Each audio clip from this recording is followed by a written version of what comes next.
मैं हूं एहसान दानिश और आप देख रहे हैं सर्विस न्यूज का खास कार्यक्रम ग्राउंड जीरो में आप सभी दर्शकों का एक बार फिर से स्वागत है। अभी मैं मौजूद हूं डुमरा प्रखंड के अंबेडकर स्थल पे, जहां पे ये जानकारी मिल रही है कि परिहार प्रखंड जो यहां से तकरीबन 30 किलोमीटर की दूरी पे है, वहां से चल करके कुछ जनप्रतिनिधि आए हैं और अंबेडकर स्थल पर उन्होंने आज से आमरण अनशन शुरू किया है। आमरण अनशन शुरू करने की वजह क्या है, आप देख सकते हैं कि यहाँ पे एक बड़ा सा बैनर लगा हुआ है। इस बैनर पे इन्होंने लिखा है कि परिहार प्रखंड प्रमुख एवं अन्य के विरुद्ध जांच उपरांत गबन का आरोप सिद्ध हो जाने के बावजूद भी प्राथमिकी दर्ज नहीं की गई है।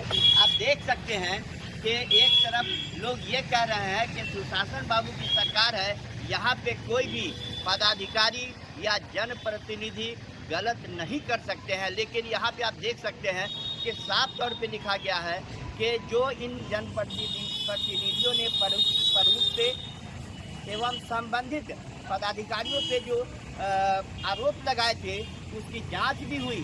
जांच में आरोप सत्य भी पाया गया, लेकिन वहाँ के जो प्रखंड परिहार के जो वीडियो हैं उनके द्वारा अब तक उन आरोपियों पे एफआईआर दर्ज नहीं किया गया है। यही वजह है कि वो लोग आज से आमरण अनशन पे बैठ गए हैं, ताकि यहाँ से 10 कदम की दूरी पे डीएम का कार्यालय है और डीएम साहब शायद इन लोगों से मिल करके इन लोगों की जो वाजिब मांग है उसको मांगेंगे।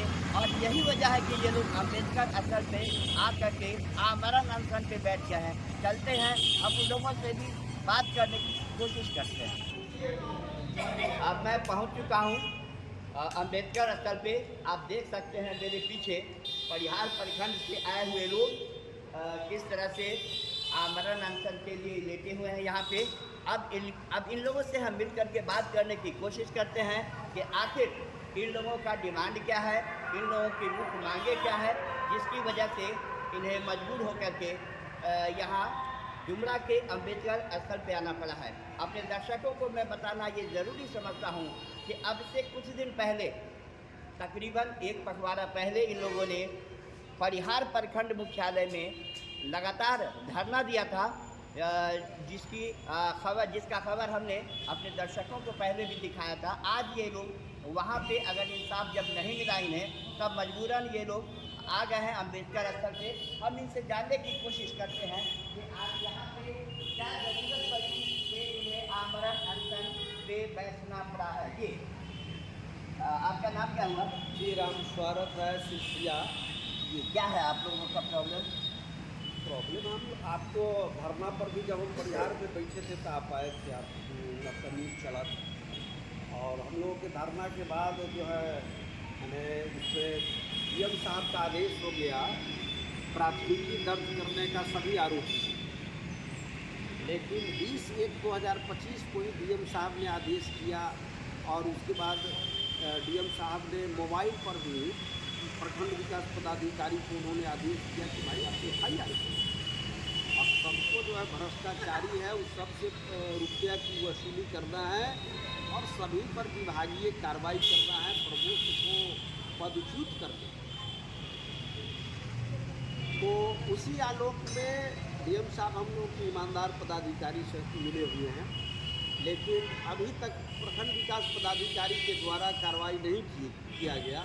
तो हम लोग देखें कि अब कोई रास्ता नहीं बचा है, तो महात्मा गांधी का के द्वारा जो दिया गया अस्त्र है आमरण अनशन, उनके नक्शे कदम पर चल करके तो कहा कि अब या तो यहाँ मरते दम तक हम लोग, जब तक हम लोग की मांग पूरी नहीं हो जाती है, आरोपी पर जो है प्राथमिकी दर्ज नहीं होता है, और तब तक हम लोग जो है यहाँ से अनशन समाप्त करने वाले नहीं हैं। हम लोग आमरण अनशन पर हैं। तो अभी आपने इनके दर्द को सुना।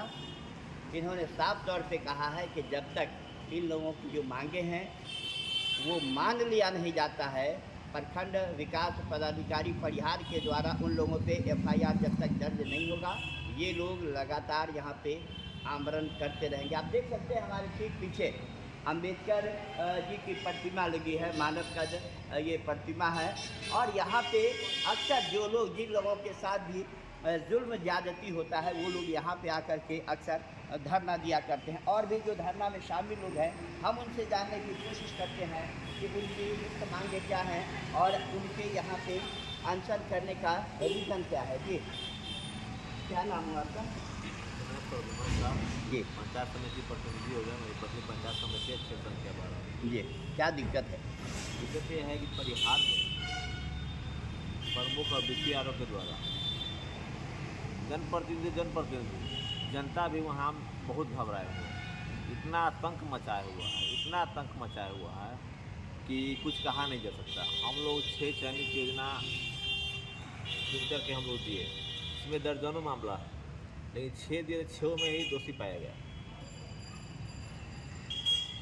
स्वप्निक सर जो नोडल पदाधिकारी हैं, उनके द्वारा एक टीम गठित किया गया। उसमें जांचों में सारा का सारा निरीक्षण किया गया और सारा का सारा योजना में घपला पाया गया। यह डीएम साहब के संज्ञान में गया और डीएम साहब के संज्ञान में लगभग 6 महीना से हम लोग आपसे बातचीत भी हुई थी। हम लोग परिहार भी गए, हम लोग धरना दिए, उसके बाद जांच हुआ और उसके बाद हमको रिपोर्ट के लिए ही FIR करने के लिए फिर हमको धरना पर अनशन में बैठना पड़ा। कितने का मामला है, कितने का घोटाला है? घोटाला तक करोड़ों से ऊपर का। फिलहाल हम लोग 6 योजना पर दिए हैं। जी, ऐसा योजना है जिसका योजना पंजीयन में कोई जिक्र नहीं और पैसा का निकासी हो चुका है। अच्छा, ऐसा योजना जो मनरेगा से वह काम हुआ है और 15वीं से निकासी हो चुका है। एक योजना पर 2 बार पैसा का निकासी हुआ। ऐसा कितना योजना होगा? बहुत योजना है। हमने आवाज़ उठाया। 2 साल पहले मैंने वर्क किया, मेरा किया हुआ वर्क मेरा फाइल ही गायब हो गया। मेरा अभी तक पेमेंट नहीं हुआ। जब हमने BPR साहब को बोला, जय साहब को बोला, BDO साहब को बोले, नाजिर को बोला, फाइल का कहीं कुछ पता ही नहीं चल रहा। सब बोला कि पता नहीं क्या है। फाइल पंचायत समिति रखेगा, फाइल नज़ारत में रहता है। हम यही पदाधिकारी से पूछना चाहते हैं। इन्होंने बहुत गंभीर आरोप लगाए हैं कि जांच में जो सामने आया है, जो जांच करने पदाधिकारी गए थे, उन्होंने जो वहाँ पे करामात देखा है कि काम कहीं और का है, पैसा किसी और हेड से निकल गया है। और ये हैरत की बात है कि जहाँ पर एक तरफ लोग कहते हैं कि सीतामढ़ी में या बिहार में जो शासन बाबू की सरकार है, यहाँ कोई भी गलत काम करने वाला बख्शा नहीं जाएगा। और ख़ास करके अभी जो यहाँ पर सीतामढ़ी के DM है रिची पांडे, उनके बारे में ये जानकारी मिल रही है कि कभी किसी पंचायत सचिव को ये सस्पेंड कर रहे हैं, किसी कर्मचारी को सस्पेंड कर रहे हैं, जिस पे भी इस तरह के गंभीर आरोप लगते हैं, इनके द्वारा लगातार कार्रवाई की जा रही है। लेकिन अफसोस इस बात का है कि परिहार प्रखंड में आखिर ऐसी कौन सी बात है जिसके वजह से जब DM साहब ने उनको बोल दिया वहाँ की वीडियो को कि भाई वहाँ पे FIR दर्ज करना है, तो DM के आदेश की भी अवहेलना अगर हो तो ये बड़ा गंभीर मामला बनता है। और भी कुछ लोग हैं, हम जिनसे बात करके ये जानने की कोशिश करते हैं कि आखिर ऐसी क्या वजह है कि DM के आदेश की भी अवहेलना परिहार के वीडियो कर रहे हैं। आखिर रीजन क्या है? जी बताइए। बहुत बहुत धन्यवाद जी के यहाँ पर पहुँचने के लिए।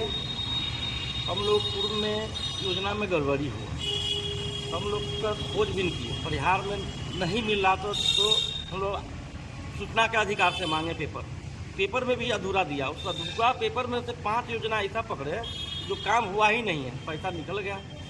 और कम से कम 50 फाइल है, सब रखे हुए हैं, अभी तो शुरुआत की है। वहाँ पर कुछ नहीं हो रहा था, हम लोग धरना पर बैठे परिहार में, आप गए थे वहाँ देख।